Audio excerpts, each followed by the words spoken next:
Sevgili takipçilerim, değerli izleyiciler, bugün sizlerle bir tamirat tadilat videosunda da karşılaştık, karşınıza çıktım.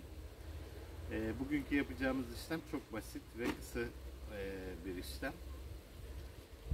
Aracımızın sileceklerini nasıl değiştireceğimiz, muz silecek, aracımızdaki silecek. Şimdi arkadaşlar, videomuza geçmeden önce sizlerden ricam, videonun sağ alt kısmındaki resme tıklayarak, kırmızı araba resmi olacak, ona tıklayarak kanalıma abone olmanızdır. Bildirimleri de açarsanız bu tür tamirat tadilat videolarımızın ilk size bildirim gelerek ulaşmasını sağlayacaktır. Şimdi işlemimize geçebiliriz. Öncelikle sileceklerimizi böyle yukarıya kaldırıyoruz. Sileceklerimizin şurada muz sileceklerinin tırnakları vardır arkadaşlar. Bunları böyle kastırarak yukarıya doğru çekip alıyoruz. Daha sonra yeni sileceğimizi şu şekilde söktüğümüz gibi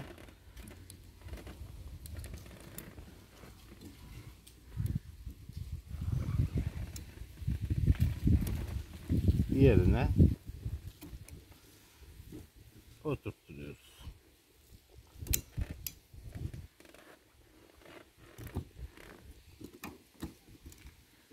Aynı şekilde diğer sileceğimizi de şurada göreceğiniz üzere, bakın şurada tırnakları vardır. Böyle aşağıya doğru çektiğinizde kendisi geliyor. Şöyle göstermem gerekirse tırnakları boştu. Şu şekilde bastırdığınızda çıkıyor zaten. Aynı şekilde de bu sileceği şu şekilde takıyoruz. Yerine oturtuyoruz. Şuraya oturduğundan emin olduktan sonra bu şekilde söktüğümüz gibi bastırarak yerine oturtuyoruz. Böylelikle sileceklerimizi değiştirmiş olduk.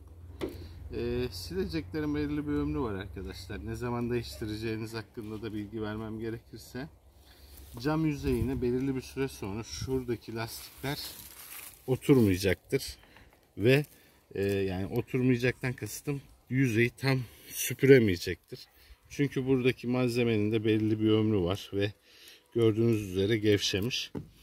Yenisi öyle değil, daha mukavemetli. Bu sebepten dolayı, ki zaten şurada yırtılmaları da görebiliyorsunuz.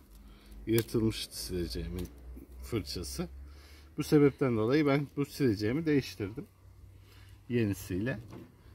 Sizin de ne zaman değiştirmeniz gerektiğini bilmiyorsanız, cam yüzeyine tam oturmazsa, tam süpürmezse sileceğinizi değiştirebilirsiniz.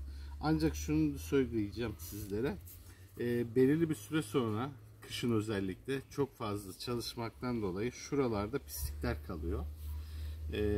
Bazen yine tam eskiymiş gibi cama oturmadığı için pisliklerden kaynaklı iyi bir temizleme sağlamıyor. Bunu gidermek için de bir peçeteyle şu şekilde burayı silip tekrar yerinde yani şöyle kaldırıp burayı peçeteyle silip tekrar bıraktığınızda silmesi daha düzelecektir. Arkadaşlar, anlatacaklarım bu kadar. Beni sabırla dinlediğiniz için hepinize teşekkür ederim. Lütfen kanalıma abone olmayı unutmayın. Kanalıma abone olarak bilgiye ulaşın. Hepinize görüşmek üzere diyorum. Hoşça kalın.